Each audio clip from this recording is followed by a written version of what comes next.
I'm proud of ఈ విషయాన్ని చెప్పుకోవడానికి ఎంత ఫీల్ అవుతున్నా అంటే ఒక జవాన్గా నేను చెప్పలేను మీకు.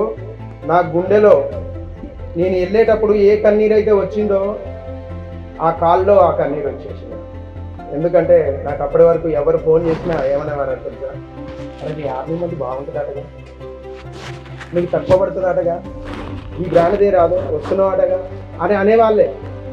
కానీ నాకు యుద్ధ సమయంలో వెళ్ళిన సందీప్ ఎలా ఉన్నాడు అని చెప్పేసి మళ్ళీ అంకుల్ అని ఉంటుంది అనమాట. నా ఫోన్లో మీకు ఇప్పటికి చూపిస్తాను. మళ్ళీ అంకుల్ అని ఉంటుంది. ఫోన్ చేసి, సందీప్ నువ్వు దిగులు చెందమాకు, నువ్వు ఎప్పటికీ హీరోలాగా వచ్చేస్తావు, నీ ఫ్యామిలీకి ఏమన్నా అవుతుంది అని దిగులు చెందమాకు, నేను ఇక్కడ ఉన్నా అంటే ఆ రోజు నిజానికి కూడా కన్నీరు ఆగలేదు నాకు. నేను ఆ కన్నీరు తీసుకుంటూ ఒకే ఒక మాట అన్నా, చాలా అంకుల్, యుద్ధం గెలుస్తామో లేదో తెలియదు, ఓడిపోతామో ఏమో చెప్పలేను, ఎందుకంటే మీరిచ్చిన నాకు ధైర్యం యుద్ధం గెలిచినంత బరాబర్ అయిపోయింది.